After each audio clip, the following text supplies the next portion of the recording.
उसमें भी जो है मुझे सबसे अच्छा वो जो नजर आए हैं वो मेवात के लोग हैं। बहुत बहुत बहुत प्यारे लोग होते हैं और कैसी भी सिचुएशन हो आपसे आके अपने कुछ खाया, आपने कुछ पिया, जस्ट बिकॉज उनके पास कोई गवर्नमेंट जॉब नहीं है, जस्ट बिकॉज वो ज्यादा अर्न नहीं करते हैं, इतना अर्न करते हैं कि एक अच्छी लाइफस्टाइल जी सकते हैं, अच्छा जो है आपको खिला पिला सकते हैं। उसके बावजूद सिर्फ इस वजह से उनका निकाह नहीं हो पा रहा है कि वो 20 लाख या एक अच्छा घर गाड़ी महरदैन में नहीं दे सकते। कुछ ऐसे हैं कि 25-26 के हो गए हैं और उनकी फैमिली बात नहीं करना चाहती है निकाह पे, वो बस चाहते हैं कि वो पैसा कमाएं और घर में पैसा दें। तो कई दफा ऐसी चीजें हमें देखने को मिली कि नाम बताते ही फेस एक्सप्रेशन जो होता है वो पूरा बदलता हुआ नजर आता है, तो उससे लगता है कि उनके दिमाग में क्या चल रहा है। अस्सलामु अलैकुम वरहमतुल्लाहि वबरकातुहू। हक बात पॉडकास्ट के दूसरे एपिसोड में आपका होस्ट फैजुल बारी आप लोगों का खैर मकदम करता है।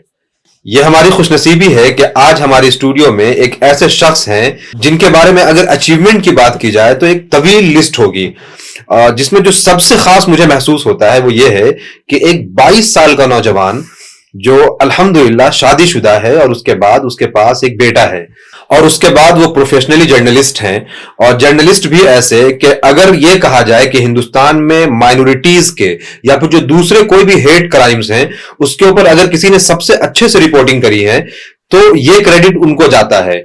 बहुत खैर मकदम है मीर फैसल साहब। जज़ाकल्लाह खैर। अस्सलाम वालेकुम रहमतुल्लाह। बहुत सारे लोगों ने कमेंट्स में बताया था कि मीर फैसल को बुलाइए, मीर फैसल को बुलाइए, और मैं फॉलो अप कर रहा था आपको, लेकिन कुछ मसरूफियत की वजह से ये नहीं हो पा रहा था, लेकिन फाइनली आप यहाँ हैं। बहुत सारी चीजें हैं जो आपसे डिस्कशन करेंगे।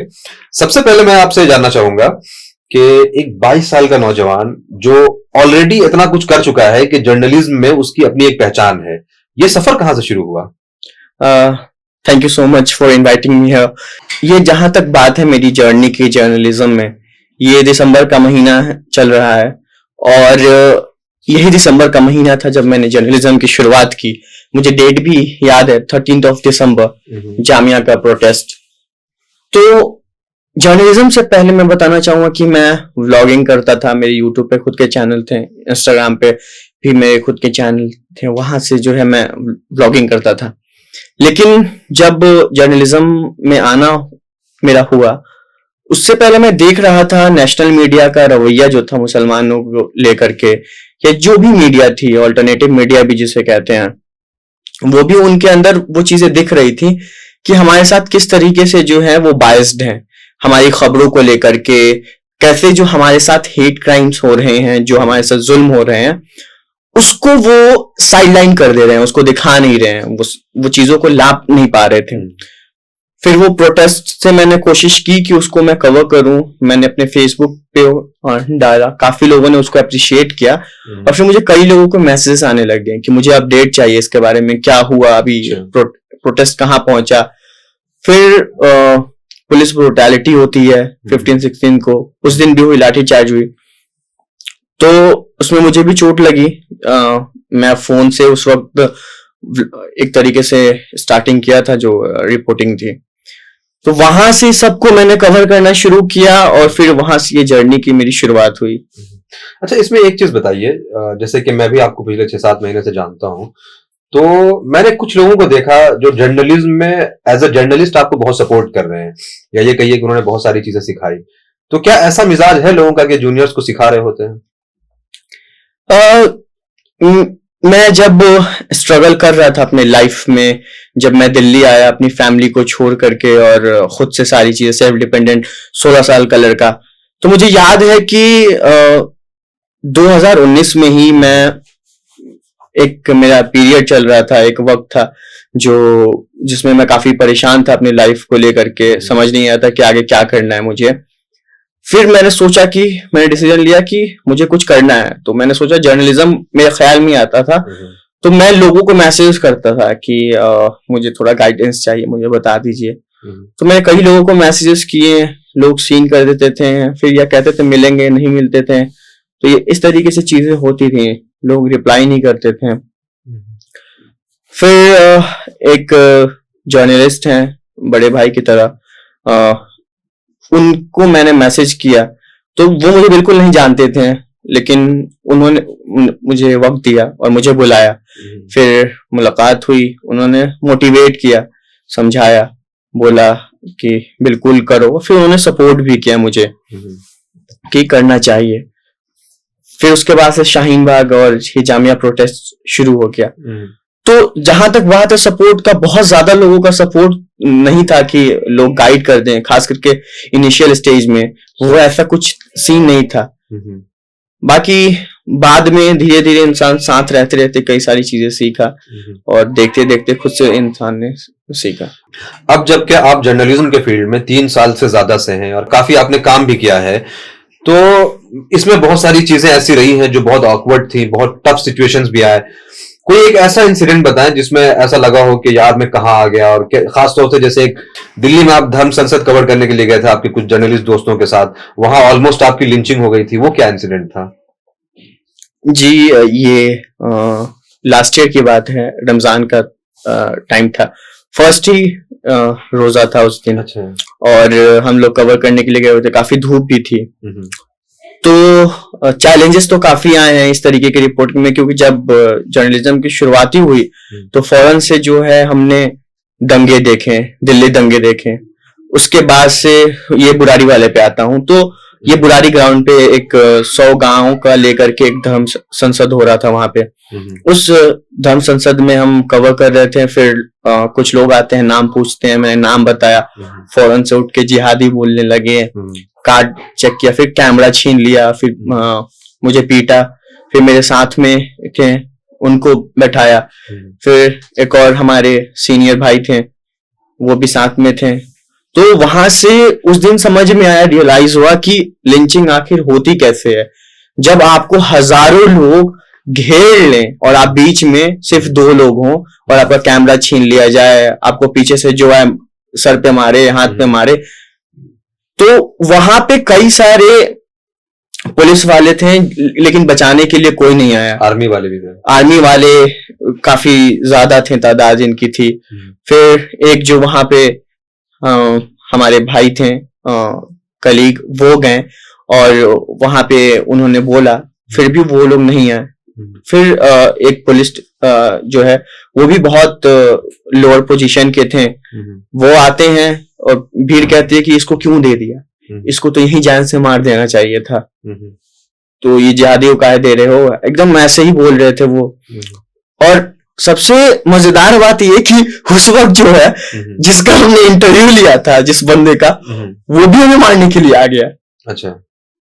जो बंदे ने हमें इंटरव्यू दिया, मार मुल्ले को, मार जिहादी को, इस तरीके का। फिर हम, एक वैन था, वैन में उस अकेले बंदे ने हमें बिठाया और बाकी जो हमारे जर्नलिस्ट थे वो उसमें कुछ, वो अभी आके डर के मारे उस वैन में आ गए।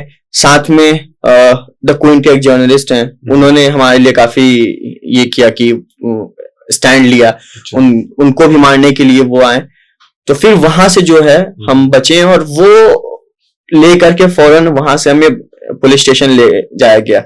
और उसके बाद का आप स्ट्रगल देखिए कि उस चीज को जो है हमने मेंशन किया कि I was beaten by the Hindutva mob, और इस चीज को लेकर के दिल्ली पुलिस ने मेरे ऊपर एफआईआर रजिस्टर कर दिया कि मैंने जो है फेक खबर फैलाई है, झूठी चीजें। और वहां पे वीडियो मौजूद थे, वहां पे न्यूज लॉन्ड्री और बाकी मीडिया ऑर्गेनाइजेशन के जर्नलिस्ट थे जिन्होंने चीजों को रिकॉर्ड किया था।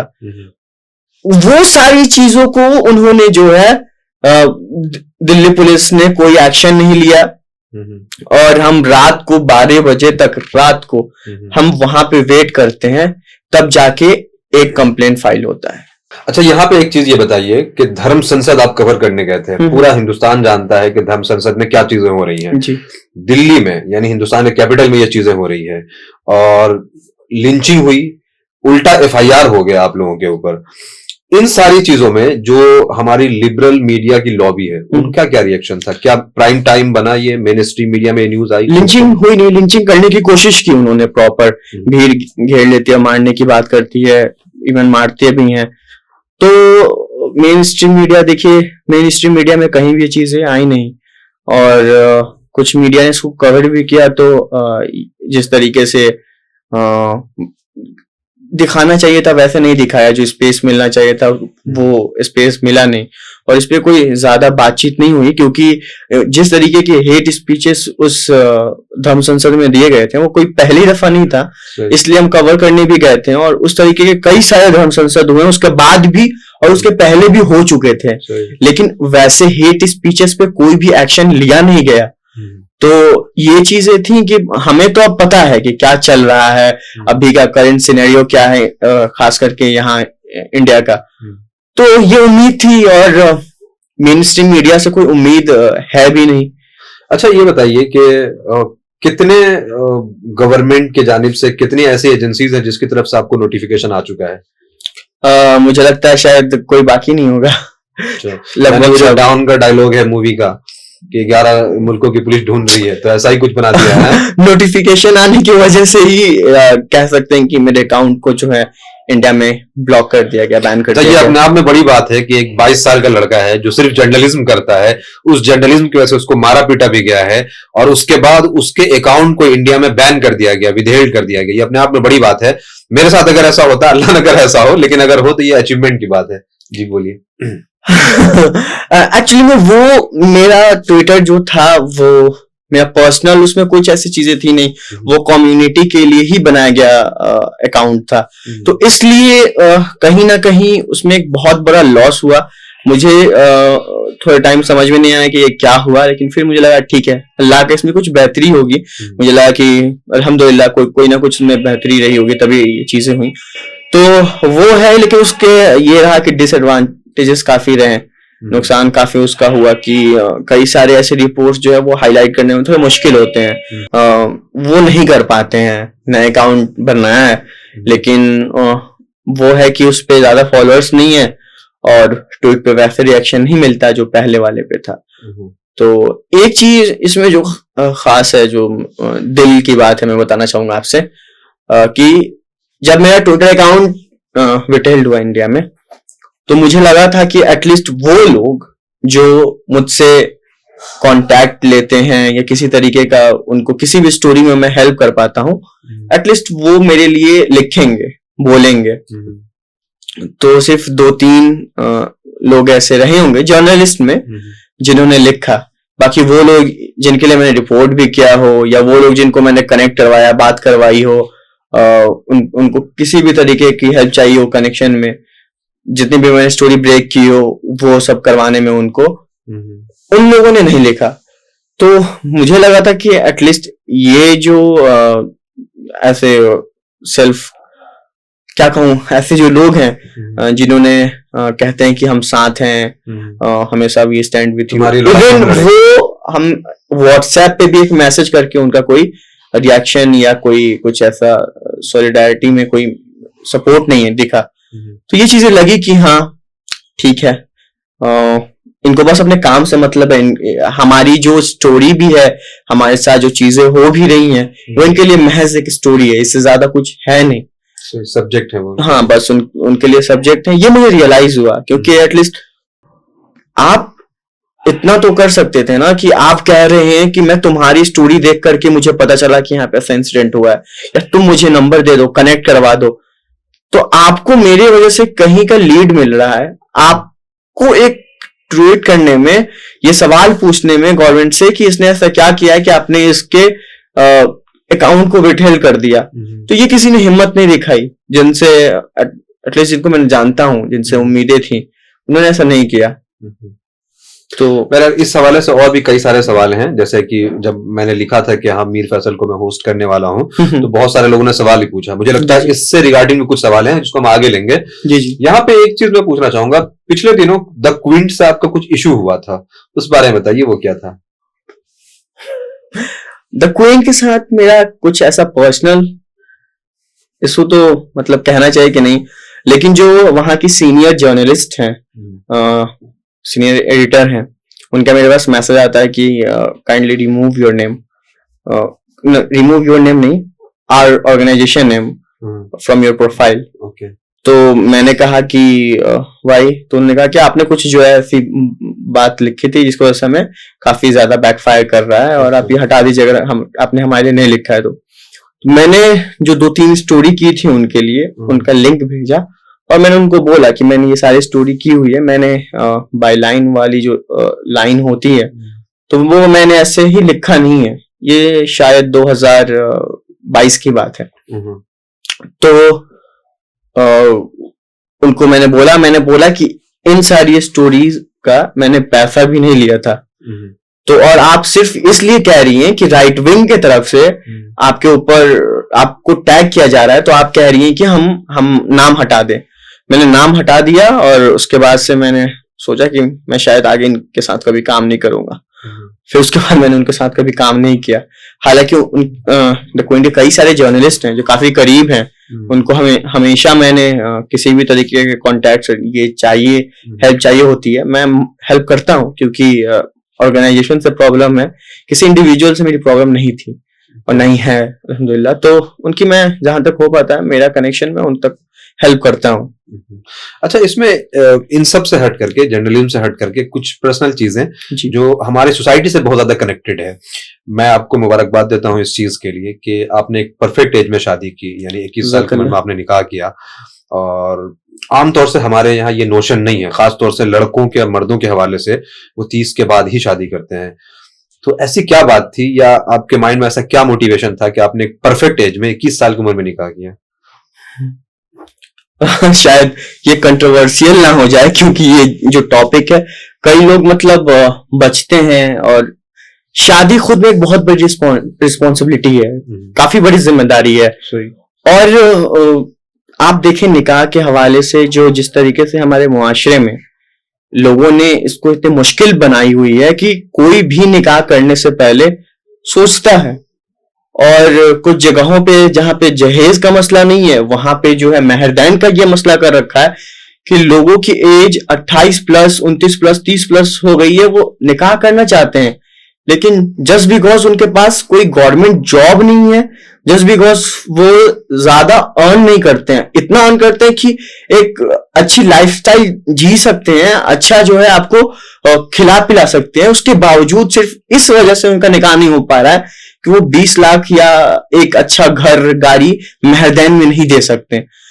तो आप ये जिस तरीके से मुआशरे में मुश्किलें बना दी गई है निकाह को लेकर, इतना मुश्किल कर दिया गया है, तो जब मैं 16 का था, मैं तभी से मेरा ये प्लान था कि मैं कोई हराम रिलेशनशिप में नहीं आऊंगा और निकाह करूंगा।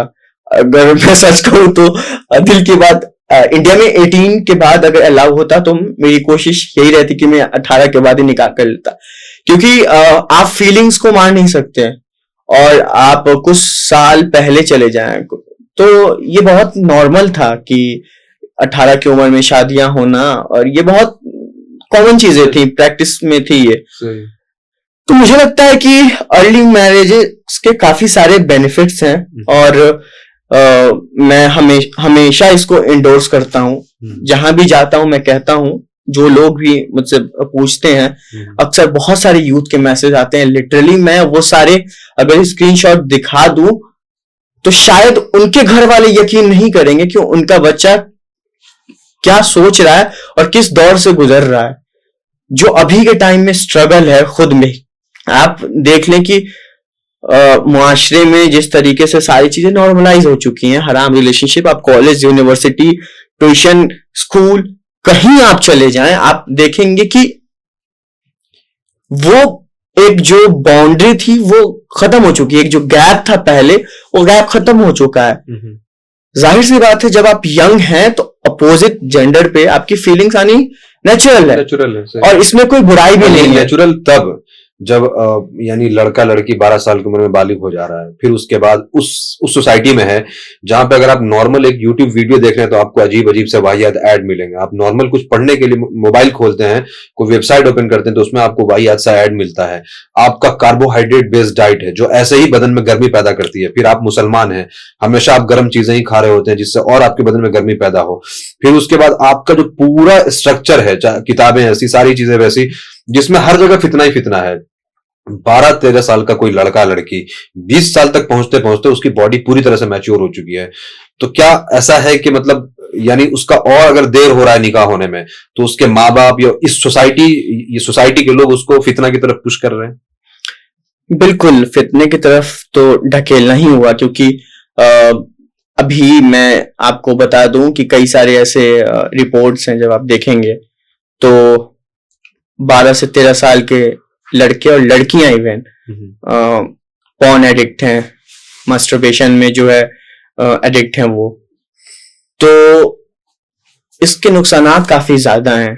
ये जो चीजें हैं, पेरेंट्स इस पे ध्यान नहीं देता। एक चीज, सॉरी टू इंटरप्ट, इसमें मैं आपसे एक बात ये पूछना चाहूंगा कि जैसा आप बता रहे थे एक बार कि ऐसा कुछ आप लोग कोई काउंसलिंग का कुछ चला भी रहे हैं, जिसमें इस तरह के लड़के या लड़कियां जो हराम रिलेशन में है या इस तरह के पॉर्न एडिक्शन में है, उनकी काउंसलिंग करते हैं? बीच में हमने शुरू किया था, जिसमें कई लोगों से हमारी मुलाकात भी हुई, ऑनलाइन बातें भी हुई, क्योंकि हम खुद एक जर्नी में हैं, हमारी भी एक जर्नी रही है। काफी चीजें हमने सीखी है, अभी बहुत सी चीजें सीखनी बाकी है, सीख रहे हैं। तो ये था कि हम एक दूसरे को हेल्प कर सकें जिस तरीके से, जिसको जो पता है। तो हमने ग्रुप भी बनाया था, हमारे भाई हैं, और हमने भी उसमें ऑनलाइन हम काउंसलिंग भी देते थे, साथ में चीजें बताते थे कि इस्लामिक तरीके से कैसे जो हम इससे निकल सकते हैं और खुद को कैसे बचा सकते हैं इन सब चीजों से। मुझे लगता है कि अर्ली मैरिजेस की जहां बात होती है, तो सिर्फ आप अपने नीड्स के हिसाब से आप सिर्फ शादी नहीं कर सकते। मेरा ओपिनियन है कि आप 14 साल की उम्र में फील कर रहे हैं कि आपको किसी की जरूरत है फिजिकली या इमोशनली, तो इसके बेसिस पे आप सिर्फ निकाह नहीं कर सकते। आप बाकी चीजें भी जो जिम्मेदारियां हैं वो आप पूरी कर सकें, तो शायद एक रिलेशनशिप जो होगा वो लॉन्ग लास्टिंग होगा और वो दोनों ही पार्टनर उसमें खुश रह पाएंगे।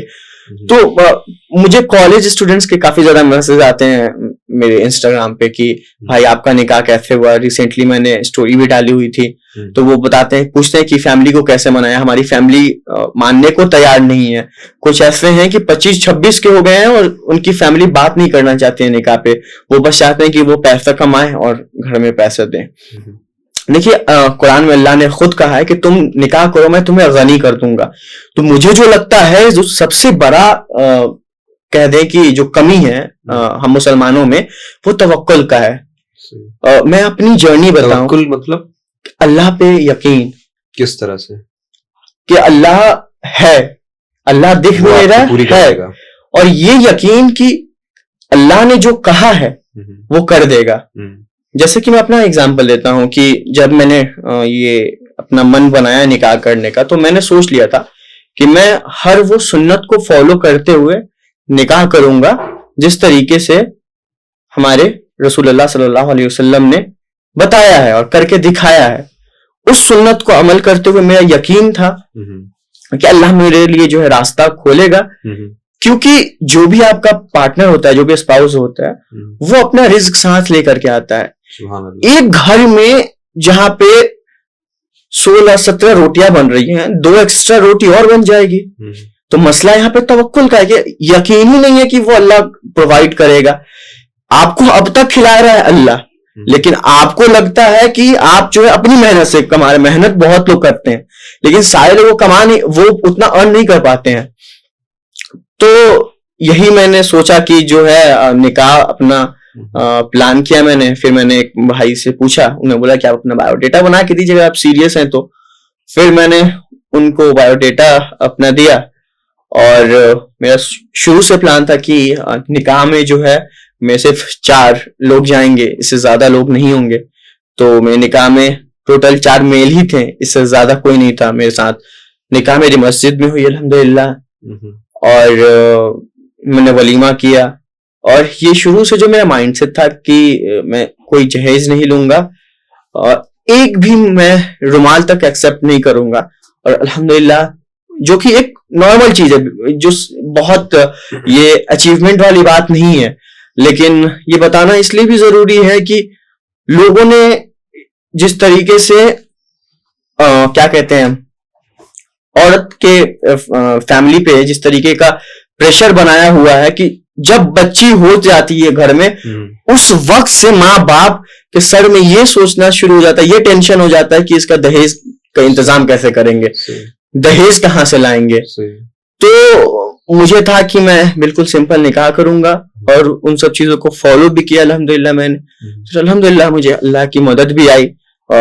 मैं उतना ज्यादा स्टेबल नहीं था कह सकते हैं निकाह से पहले, टू बी वेरी ऑनेस्ट मैं उतना अर्न नहीं करता था।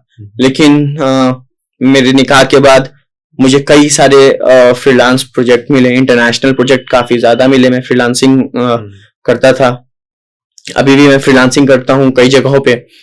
और उसके बाद एक जगह मेरी इंटरनेशनल ऑर्गेनाइजेशन के साथ मेरी फुल टाइम भी जॉब लग गई अल्हम्दुलिल्लाह। तो वहां से जो है जो एक तवक्कुल था, मुझे लगा कि बस अल्लाह ने कहा है कि आप मांग। एक हदीस आती है जिसमें कहा था कि अल्लाह को लेकर के आप जैसा गुमान रखते हैं ना, अल्लाह भी आपको वैसा ही मिलता है, नजर आता है। जो अल्लाह को लेकर आप सोचते हो वैसे ही आपको खुद को आपको देगा अल्लाह। तो ये जो मेरा गुमान था कि अल्लाह ने बोला है बस करेगा, तो वो चीजें मेरे साथ हुई। जब मैंने अपने सीनियर हैं उन सबको बताया कि मैं निकाह कर रहा हूँ, सबने काफी ज्यादा मुझे समझाने की कोशिश की। सबने डांटा, बोला कि ये क्या कर रहे हो, कैसे संभालोगे, कैसे फैमिली चलाओगे, तुम्हारे पास कोई जॉब नहीं है, तुम्हारे पास तुम रखोगे कहाँ पे। मैंने बोला कि पार्टनर अगर उस सोच वाला हो जो आपके साथ सिर्फ दीन के बुनियाद पे रहने के लिए तैयार है, तो अल्लाह कर देगा। अच्छा आखिर इसमें एक चीज ये बताएं, जैसे आपने कहा कि अगर 15 रोटी घर में बनती थी तो 2 और बन जाएगी, 17 रोटी बन जाएगी। लेकिन क्या ऐसा ही है कि सिर्फ 2 रोटी की बात है? अगर लड़कियां मटेरियलिस्टिक हो, बहुत डिमांडिंग हो तो? या इसको, इस सवाल को आप इस तरह से भी लीजिए कि ऐसे मुखलिस लड़के या ऐसी मुखलिस लड़कियां जो वाकईतन निकाह करना चाहती हैं और दीन के नहज पे करना चाहती हैं, तो उनको फिर अपने निकाह के लिए कैसा लड़का देखना चाहिए, या उनके गार्जियन को क्या देखना चाहिए लड़के और लड़का में दीन के मामले में? जहां तक बात मटेरियलिस्टिक की हुई है कि जिस तरीके का ऐसा, सबसे पहले वो हदीस आती है कि 4 चीजें देख करके करे, लेकिन सबसे इंपॉर्टेंट है दीन देखना। प्रायोरिटी दीन होनी चाहिए। दीन होनी चाहिए। अगर आपने दीन को जो है नहीं देखा तो आप एक लूजर हैं। तो ये सही हदीस किन मायनों में है?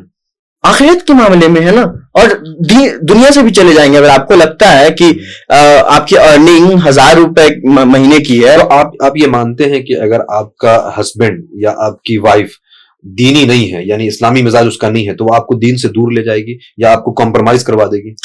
देखिए, कॉम्प्रोमाइज तो करना पड़ेगा ना, जाहिर सी बात है कि आपके साथ एक ऐसा पार्टनर आ गया, आप सोचते कुछ और हैं, वो उसके बिल्कुल अपोजिट है, और वो क्लैश तो होना तय है, क्योंकि आप महीने का 1000 रुपए कमा रहे हैं और वो महीने का डिमांड करती है कि 2000 शॉपिंग पे ही खर्च करनी है। फिर तो ये बहुत इम्पॉसिबल हो जाएगा। आप अर्न नहीं कर रहे हैं तो आप कैसे प्रोवाइड करेंगे उसे? सबसे बड़ा मुश्किल काम तो यह है कि उसको प्रोवाइड कैसे करेंगे आप। तो यह क्लैश होना तय है। इसलिए ये जरूरी है लड़का और लड़की ये सोच के चले कि दीनी लड़का है तो फिर आपको आखिरत के लिए करनी है, लेकिन लड़कों की ये जिम्मेदारी बनती है कि बेसिक जो नीड्स है एटलीस्ट उसको फुलफिल करे।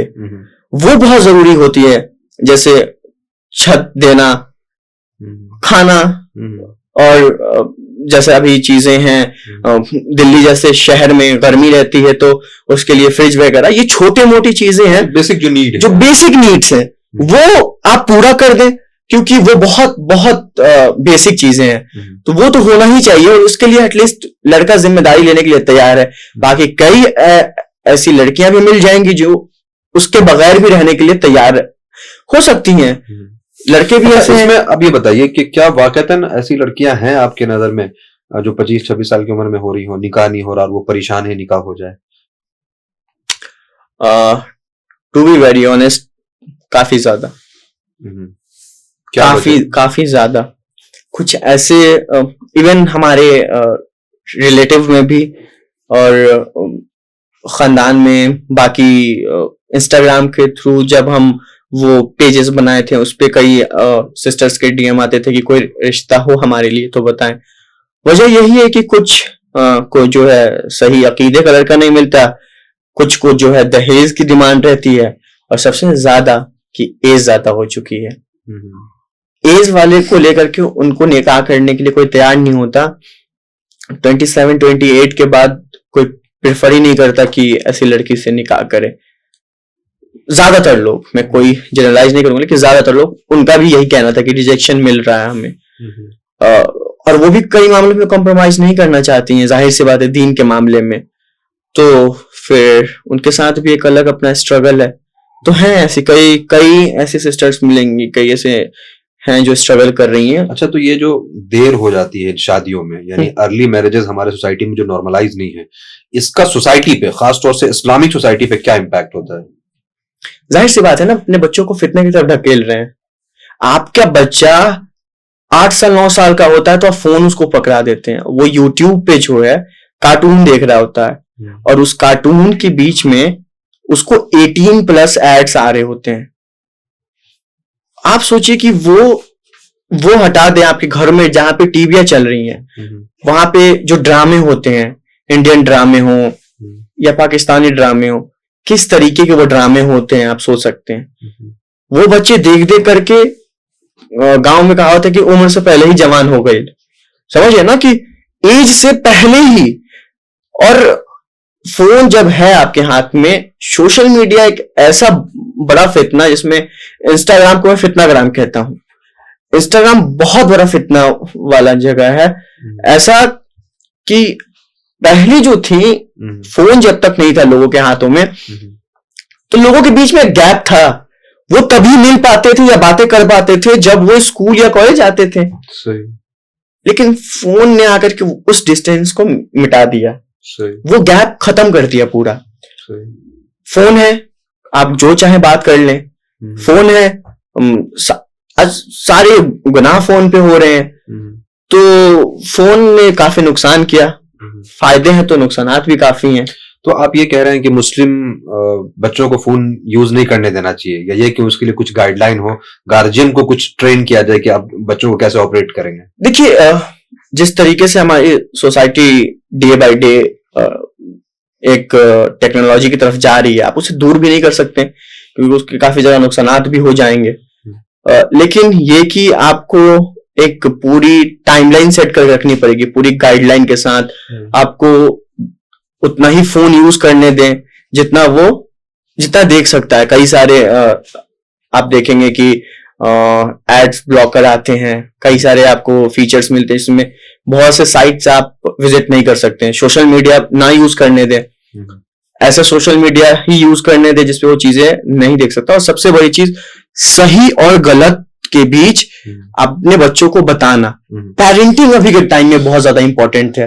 देखिए, ये इंसान का एक फितरत है।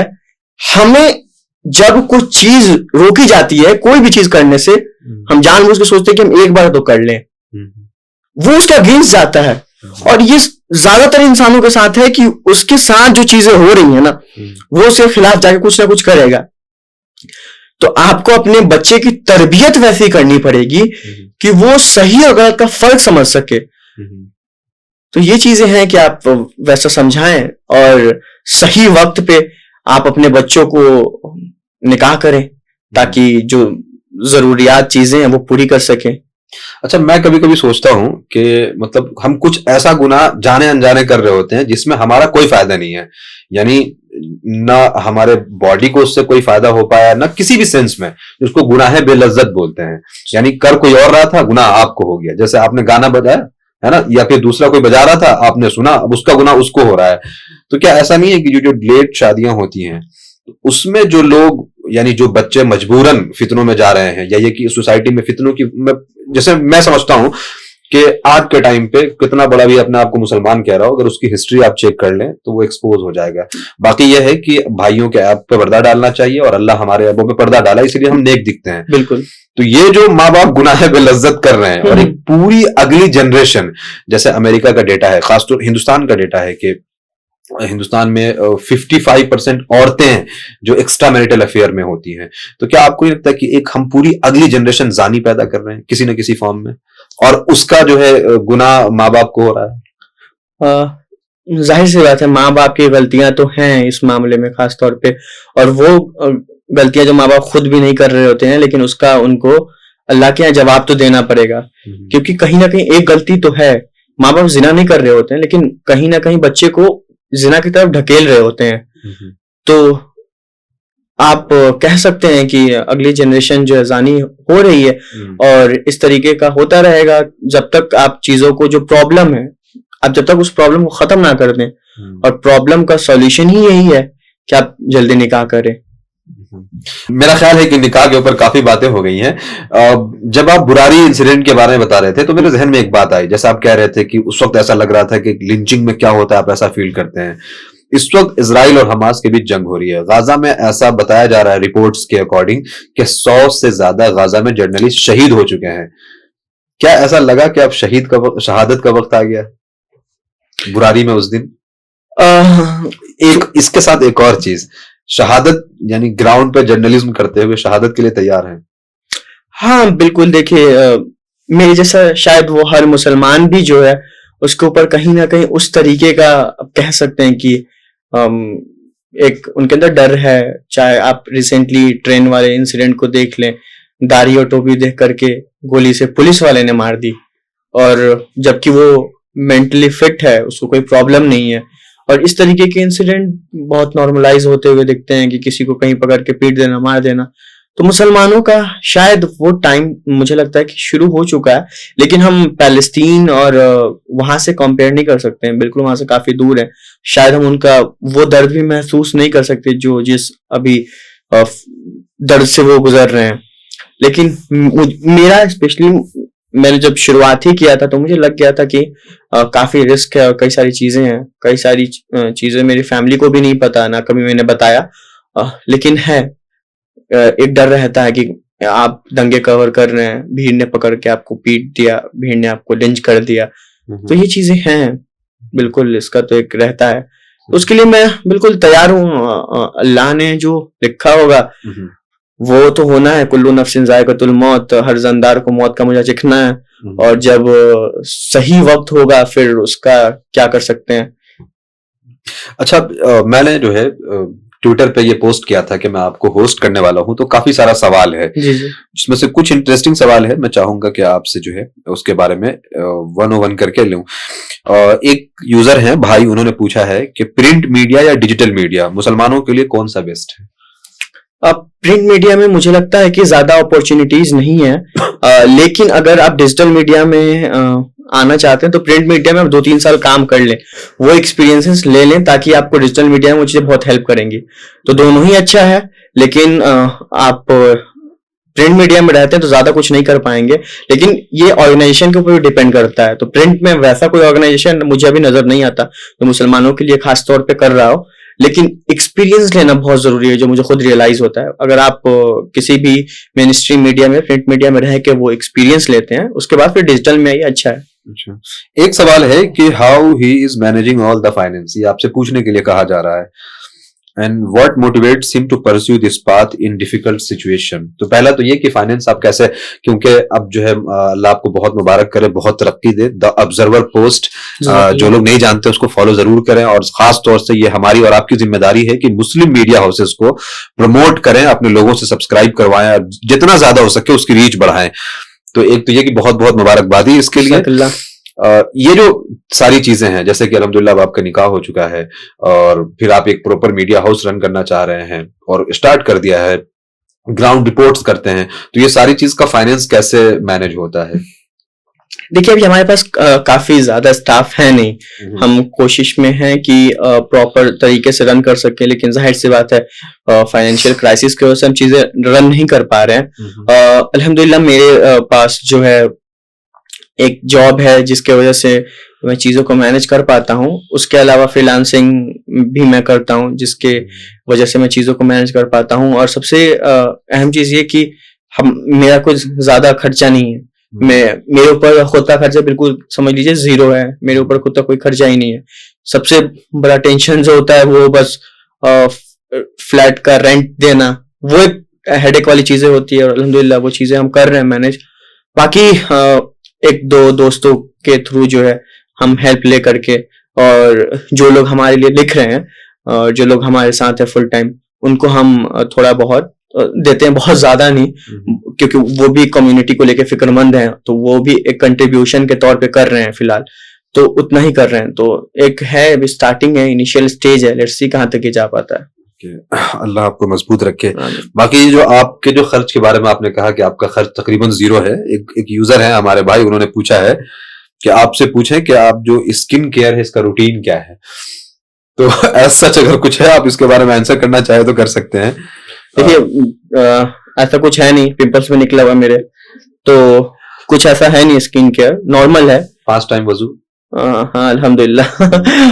एक इंपॉर्टेंट सवाल है, cancel culture effect on unapologetic Muslim reporters by Urdu name liberal reporters with in media field.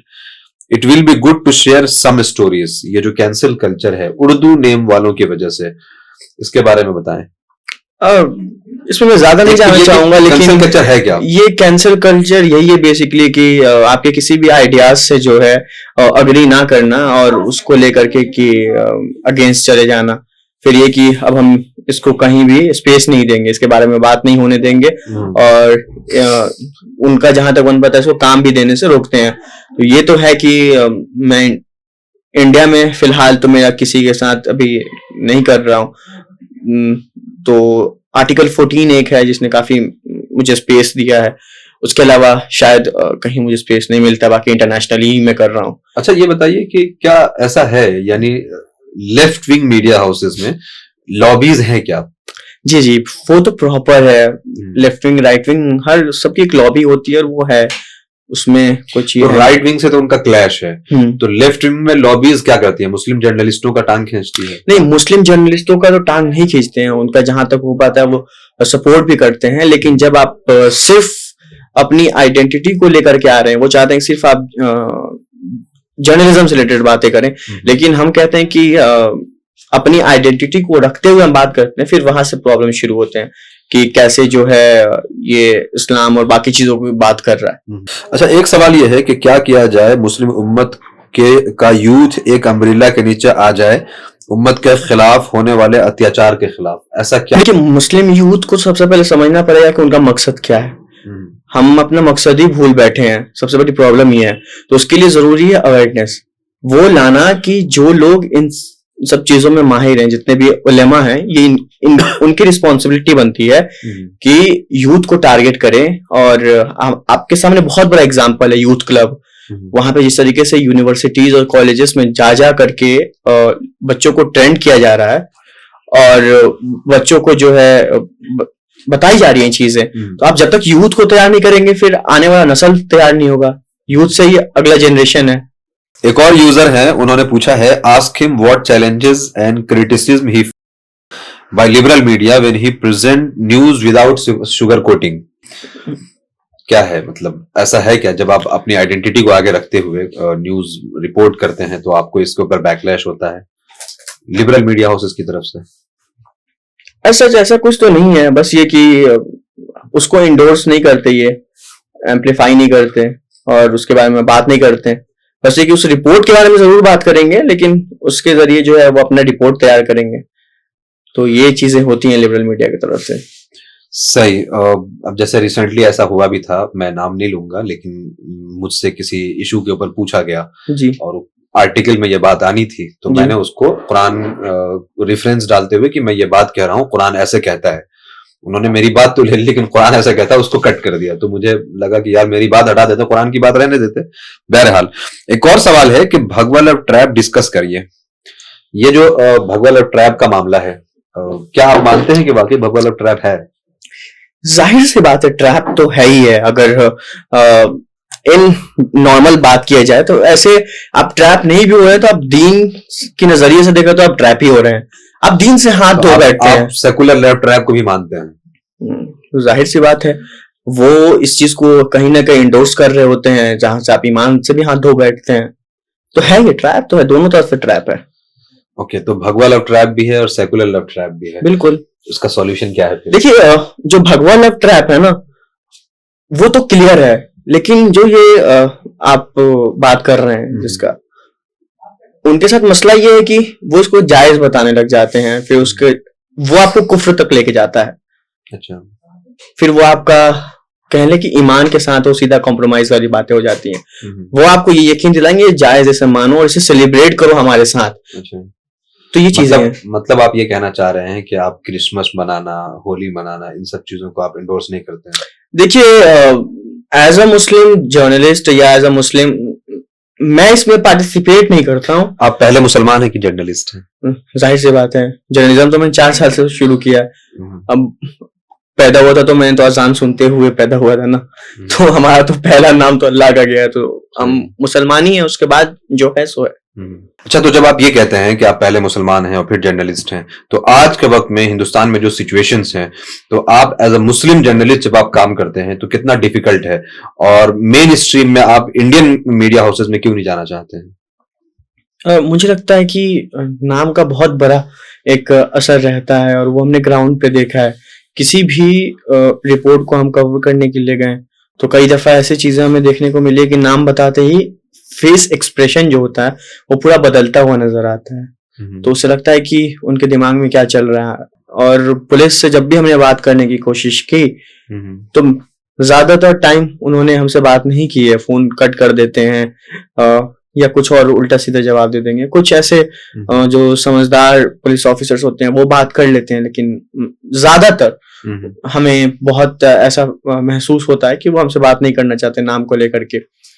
और मेन जहां तक बात है मेन स्ट्रीम में मीडिया में काम करने की, जॉब करने की, तो मुझे लगता है कि मेन स्ट्रीम मीडिया में कोई खास हम कुछ कर नहीं सकते, क्योंकि कई ऐसे मुस्लिम जर्नलिस्ट हैं तो वहां पे, लेकिन उनके प्रोपेगेंडा में वो शामिल हैं, उसको ही वो पुश कर रहे होते हैं।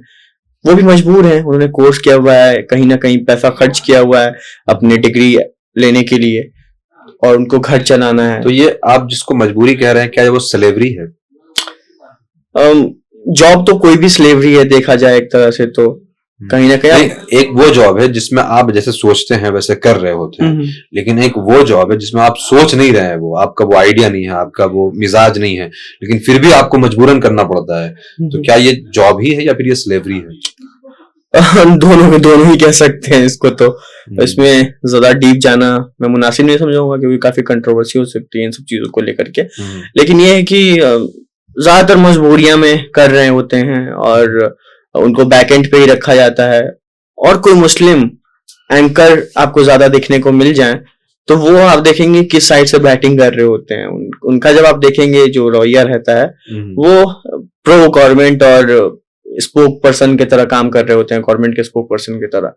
तो उससे दिखता है कि इन्होंने कितना काम किया है, स्पेशली जहां पे मुसलमानों को दबाया जा रहा हो, मुसलमानों के साथ इतने हेट क्राइम्स, लिंचिंग और जगह जगह पे हेट स्पीचेस हो रहे हो, वो उनका कभी भी डिबेट का हिस्सा नहीं होता है, और ना ही वो 9 बजे वाले प्राइम टाइम शो में कुछ उसके बारे में बात कर रहे होते हैं।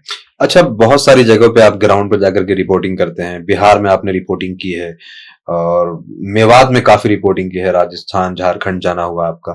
सबसे अच्छा कौन सी जगह लगता है जहां आप जाके रिपोर्टिंग करते हैं? कहाँ के लोग ज्यादा आपको अच्छे होस्ट नजर आते हैं, बहुत ज्यादा मेहमान नवाज हो, हॉस्पिटैलिटी जिनकी बहुत अच्छी हो?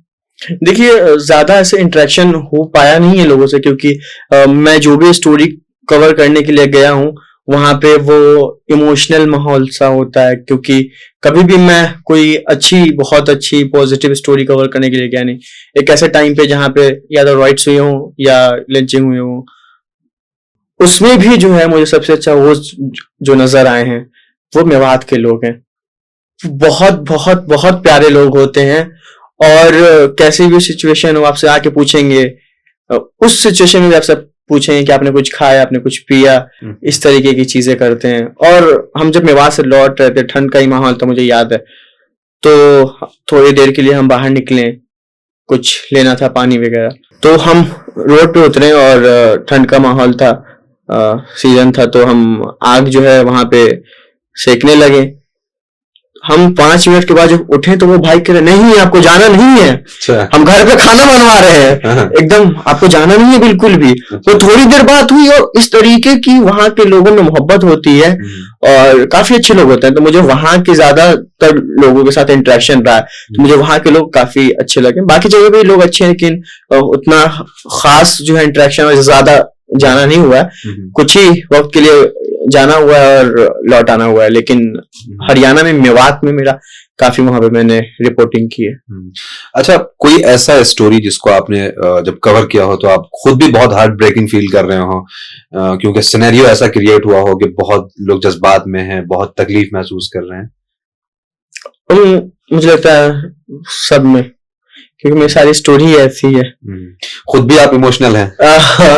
ये है कि वहां पे कवर करते हो वो कंट्रोल नहीं हो पाती चीजें, तो मेरे साथ है कि मेरे साथ ब्रेक डाउन हो जाता है, emotional break down. Delhi riot में ऐसा बहुत हुआ है। दिल्ली राइट में भी हुआ, और उसके अलावा लिंचिंग में जिस फैमिली से मिले हैं वहां पे तो ऐसा हुआ ही है कि खुद इमोशनल हो जाना। और अच्छा, एक बात और है, मैं चाहता हूं कि आने वाले जो जर्नलिस्ट हमारी जनरेशन है उनको ये बात समझ में आए। जी, मुझे याद है कि मैं रांची गया था, मैं वहां पे एक प्रोटेस्ट में एक लड़का मुदस्सिर का इंतकाल हुआ था। जी जी। तो आपने मुझे कुछ कांटेक्ट शेयर किया और मुझसे ये बात कही थी कि उनकी वालदा से आप ऐसे बात ना करिए कि वो रोने लगे। जी। तो आमतौर से ऐसा होता है कि विजुअल्स उठाने के लिए या ये कि जो है अच्छी राइटिंग मिल जाए, लोग ज्यादा देखें, वो ना कोशिश करते हैं कि उनको रुला लिया जाए। जी। ये मतलब एक तो ये है कि वो खुद इमोशनल होते हैं। जी जी। तो ये एज अ जर्नलिस्ट हमारी जिम्मेदारी है कि हम उनके दर्द को कम करें, और हम ऐसा नहीं है कि बस टीआरपी के लिए सारा काम करें। जी जी। तो एज अ जर्नलिस्ट क्या जिम्मेदारी है हमारी कि हम किस तरह से लोगों की कल्चरिंग करें, यूथ को कैसे एक डायरेक्शन दें? और देखिए, मुझे जहां तक लगता है कि वो एक ऐसा सिनेरियो होता है ना कि हम ये चाहते हैं कि उनके दर्द को ज्यादा लोगों तक दिखा भी सकें, और फिर एक टाइम लगता है कि कहीं ऐसा ना हो कि हम उनके दर्द को ऐसा महसूस लोगों को हम बेच रहे हैं। तो यही एक फील हुआ कि ज्यादातर जो मैंने स्टोरी भी की वो मकतूब के लिए की, तो अल्हम्दुलिल्लाह कि उसमें कोई ऐसा चीजें थी नहीं कि पर्सनल बेनिफिट जैसा जो था, कि उसमें कोई अर्निंग का भी ऐसा सिस्टम नहीं था उसमें। तो मैं यूथ से यही कहना चाहूंगा कि आप बाकी भेड़ियों की तरह नहीं कि एक रास्ते पे वो चल गए तो उन्हीं के रास्ते पे चलना है। आप खुद भी सोचें, आप इतना तो अल्लाह ने आपको सोचने की सलाहियत दी है कि आप उस चीजों को सोच सकते हैं खुद से। तो ये सोचे कि क्या ये सही है, खुद से सवाल करें।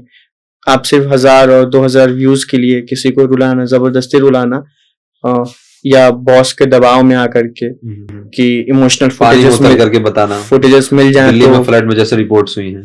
जी, तो ये है कि उसको आप देखें, आपको खुद इतना तो आप समझदार हैं कि सही और गलत में फर्क जरूर महसूस तो कर सकते हैं। कि किसी को रुलाना बहुत बड़ी चीज होती है।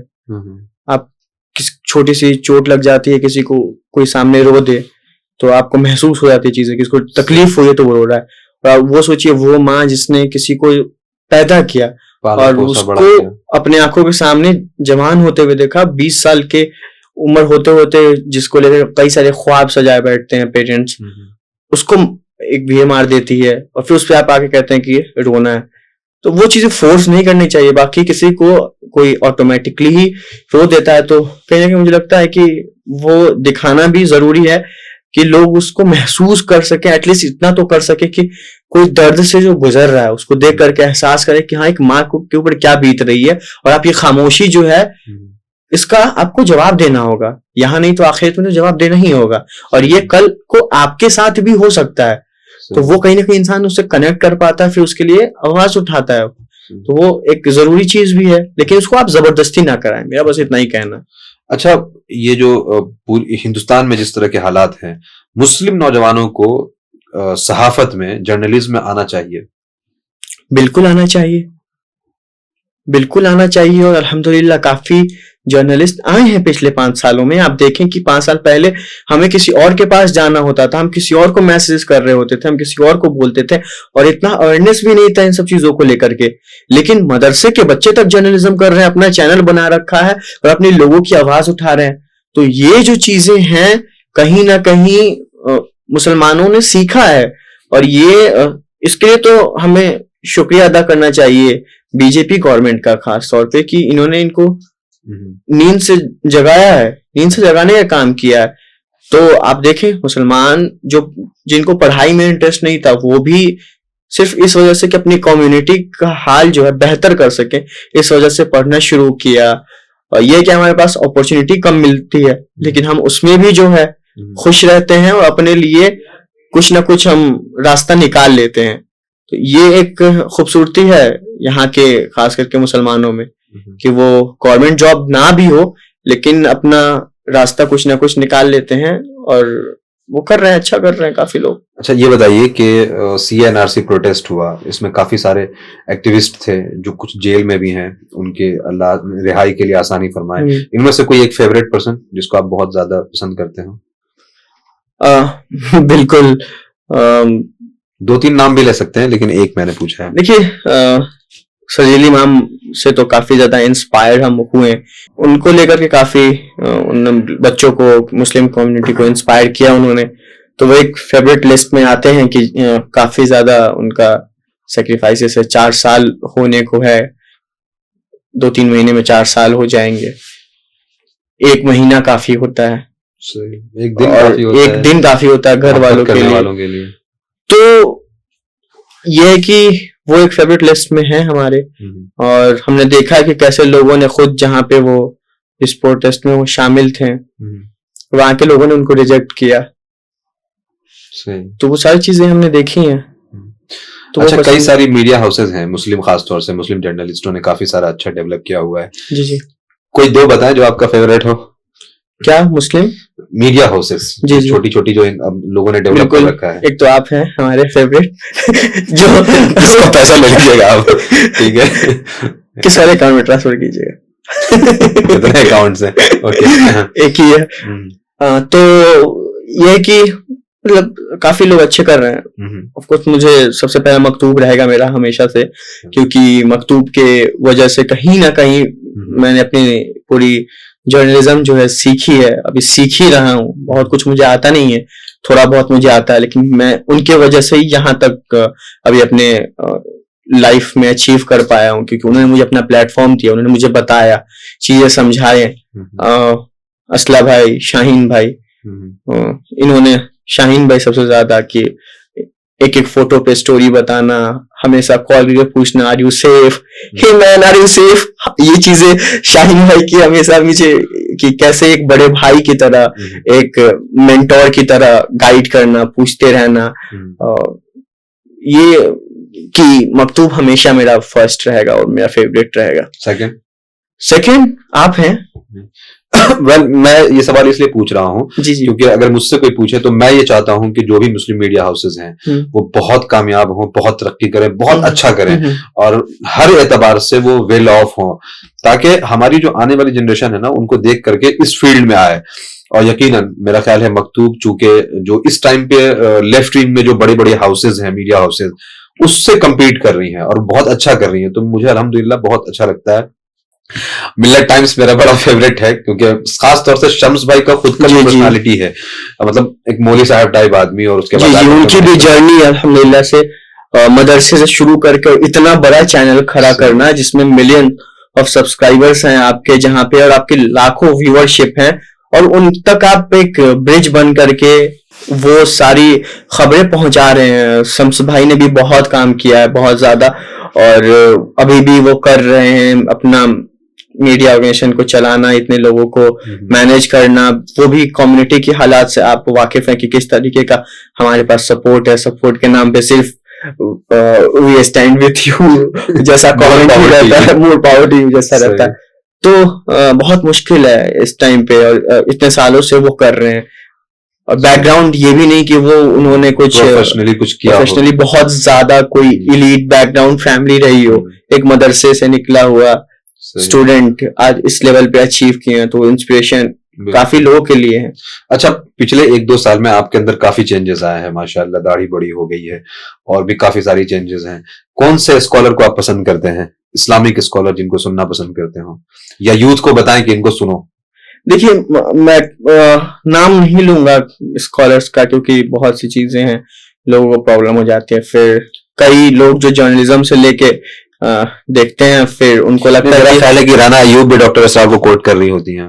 हाँ, देखिए, डॉक्टर इसरार साहब इस दौर के वो ऐसे स्कॉलर में कह सकते हैं शख्सियत हैं जिनको हर यंग जनरेशन सुनना पसंद करता है, चाहे वो उसका बैकग्राउंड। तारिक मसूद को पसंद करते हैं आप?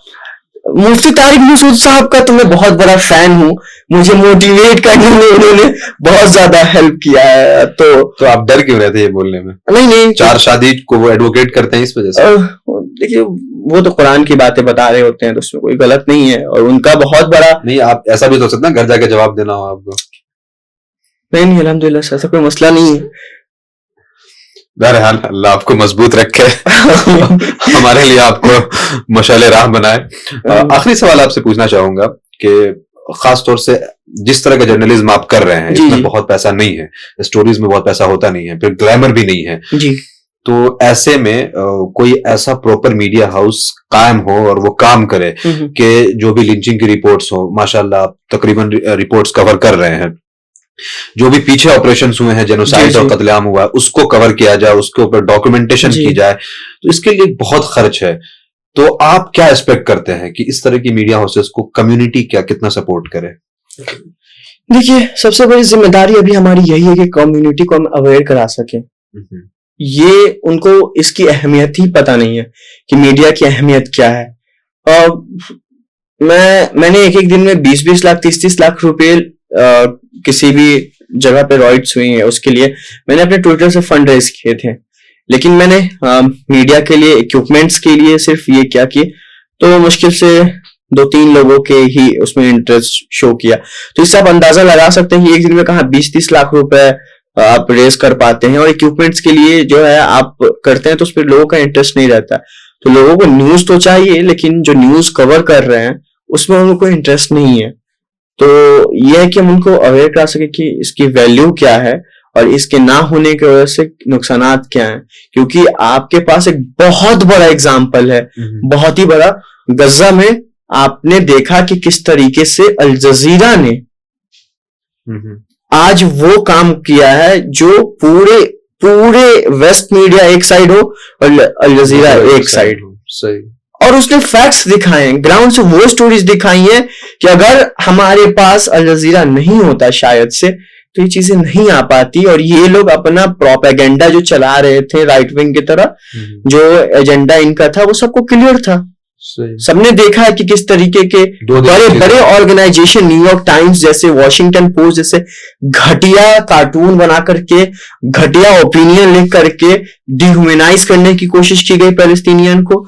किस तरीके से उनके खून को पानी की तरह समझा गया कि उनकी जान की कोई वैल्यू ही नहीं है और खून नहीं पानी बहा हो, इस तरीके की बात हुई। इवन पानी भी कहीं ज्यादा बह जाता है तो हेडलाइन में होता है कि फ्लड आ गया, समझ रहे हैं आप। लेकिन जहां पे खून पानी के जैसा बहा वहां पे उसका जिक्र ही नहीं है, वो उसको काउंट ही नहीं करते हैं। तो ये चीजें हमने देखी, हिपोक्रेसी, वेस्टर्न मीडिया की हिपोक्रेसी तो सबने देख लिया, एक्सपोज हो चुका। और इसमें रोल किसका था? अल जजीरा का था। अल जजीरा ने वो दुनिया के सामने दिखाया अकेले कि हमने क्या कर सकता है। और अल्हम्दुलिल्लाह मेरे 4 साल हो गए जर्नलिज्म में, और 4 साल में मैंने वो सारे रिपोर्ट्स किए। मुझे पता है कि मेन स्ट्रीम मीडिया ने इसको कैसे इग्नोर किया था, लेकिन मैंने उसको पुश कर करके लोगों को भेज के कई सारे मैंने इंटरनेशनल लेवल तक मैंने उसको लाया। अल जजीरा के में भी आर्टिकल्स कई सारे हैं अल्हम्दुलिल्लाह। तो ये था कि अल जजीरा ने ही मुझे भी सपोर्ट दिया कि आप जो इसको रिपोर्ट करें। तो ये चीजें हैं कि आपको इंपॉर्टेंस समझनी पड़ेगी, लेकिन वो हर स्टोरी नहीं ले सकते। उनकी भी कुछ क्राइटेरिया होती है, कुछ फाउंडेशंस होते हैं, बहुत सारी चीजें हैं। तो वो अपने लिमिटेशन के दायरे में जितना एक्सेप्ट कर सकते हैं। लेकिन आप देखिए पहली जो लिंचिंग हुई थी पहलू खान की, उस पर कैंडल मार्च तक लोगों ने निकाला था, अखलाक वाला जो मामला हुआ।